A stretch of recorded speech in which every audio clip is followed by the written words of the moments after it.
Hello, hello. Good morning. Good morning. So we are out and about again.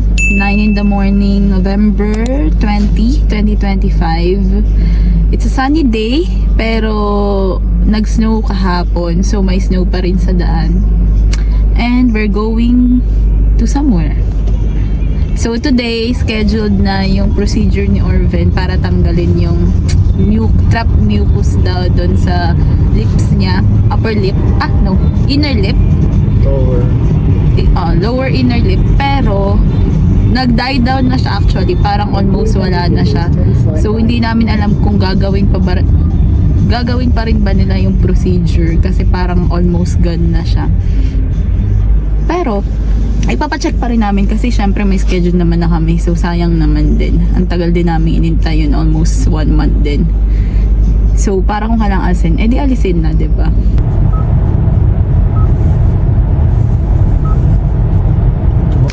Dito na tayo. Magpa-park lang, parking fee. Ay, ganun to. Ano daw? Pwedeng by phone. Enter license number daw. Oh, yan. Okay.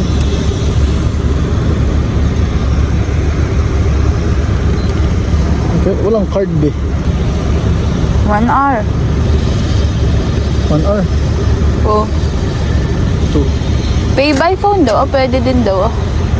450. Insert coin or credit card daw. Baka dun yung card do. Pasok na. Ayun na nga. In and out tayo. Kasi After 5 minutes, napakabilis. mas matagal pa yung pinag-park namin, pinaghanap namin ng clinic, pinag-parking fee namin. Sayang lang parking fee. Pero anyways, expected naman namin yun na baka wala nang gawin. Kasi nga, almost gone na siya. So, inisip lang namin, baka mamaya may hindi kami nakikita na nasa loob. So, at least matanggal siya. Kasi sabi nga ni Doc, wala na nga din daw Which is good naman daw. Hindi naman daw wala. Like, may nakakapapa rin daw siyang maliit. Pero, sobrang collapse na raw kasi na parang pag tinanggal niya, mas okay pang i-leave na lang siya doon. So parang ang sabi ng doktor, kapag nag-flare up uli siya, lumaki uli, mag-schedule na lang agad sa clinic niya, tumawag, tapos yun, dadalhin niya agad dito para gawin na. So hindi na kami mag-iintay, unlike ngayon na nag-intay kami ng 1 month para ma-schedule kasi naghintay nga ng mga kasabay niya. So yun, sabi niya, which is good naman daw, he's happy for him kasi wala ang surgery gagawin. So sick leave for nothing, parking fee for nothing. So I guess we'll just continue with our day.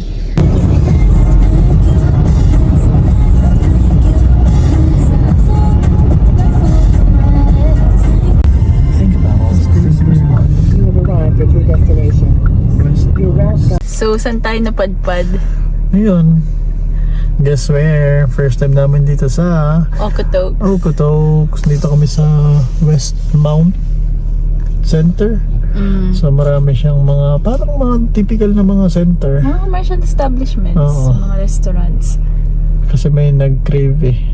Matagal ko na kasing gusto yon na itry kasi marami nagpo-post sa Facebook do sa mga food groups. Kaso, syempre malayo. So, hindi kami tumutuloy dahil wala naman kaming reason pumunta sa South. Ngayon, dahil marami tayong time, ayun, try namin. Yun nga lang, masyado kami maagap kasi 10:23 pa lang, 10:30 pa yung open. So, hintay tayo ng konti. Pasok na tayo. Malit mo, may yan.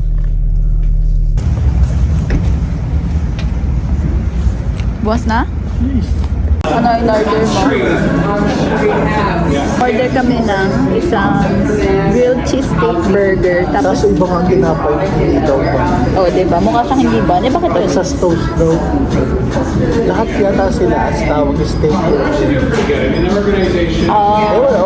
Okay. So, ang in-order namin is actually combo dapat. Tapos, gusto niya ng onion rings. And then, gusto ko ng confit, yung signature custard.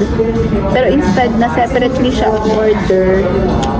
Parang ano lang siya, upgrade. So, chinarge lang kami ng upgrade.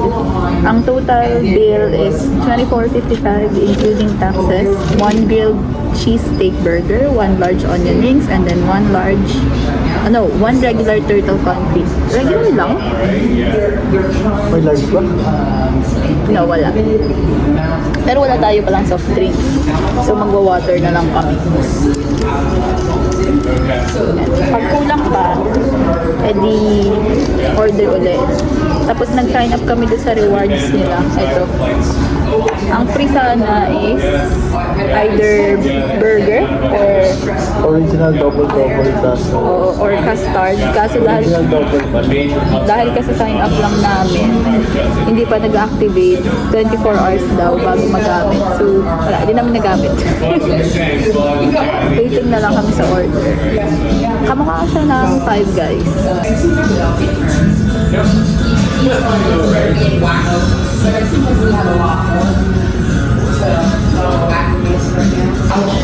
Then yung ano pala nila, frozen custard nila, may 3 bases. Isa is confit, kung tawagin. Tapos may sundae. And then ano pa yung isa? Shake. So, ang pinili namin is confit. So, siya yung matigas. Pero hindi ko alam out of ano ba yun? Saan gawa yun?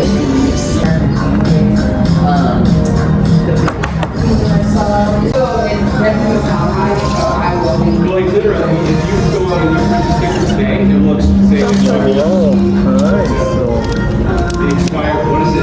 Yeah, the expiry is 3 Dahil days. 10:30 kami nandito, kami lang tao. Hindi busy. ito pala siya. Parang lugi. I was asking about it because I was Clubhouse naman ito. and they said, no, Oo naman. Sarap naman ang toast. Gawin pa natin ito.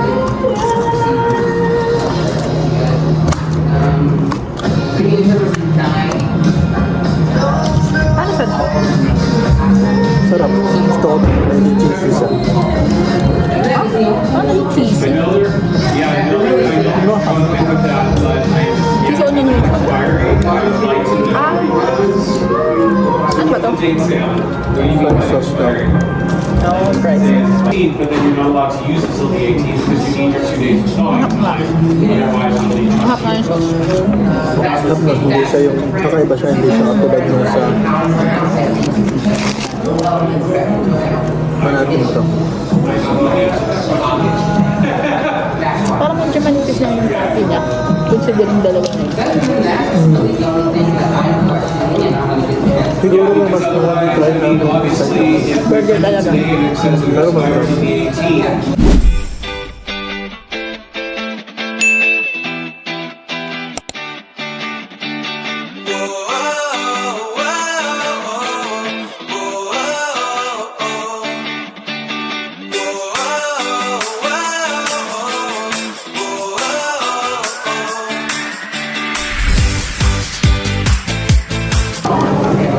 Sarap ba?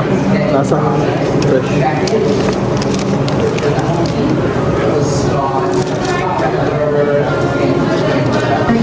Sarap.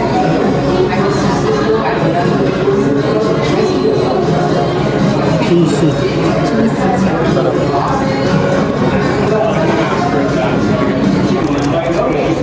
Sarap na. Hindi nakakamatid na klase. Parang ito nga ang best burger so far para sa akin. Yung Five Guys dati top 1 doon.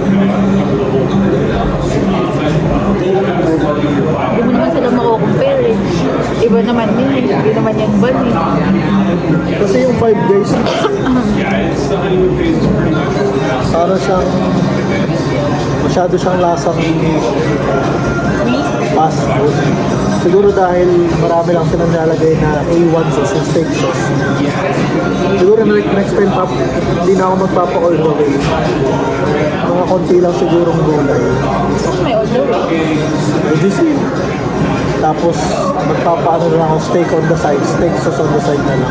Para matikman ko siya ng walang sauce. Kasi ito simple lang. Para siyang bugis. Actually masarap. Ang gusto ko dito yung sauce. Fries. Para sa'yo eh. Thank you so much. Did they tray in baskets for you? Oh yeah. Okay siya.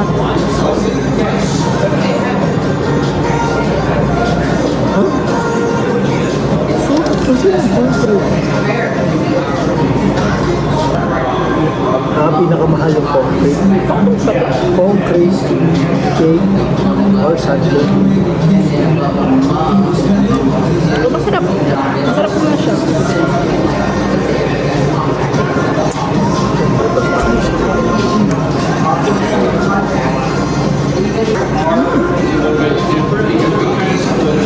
Dito sa yung pinagusto niya.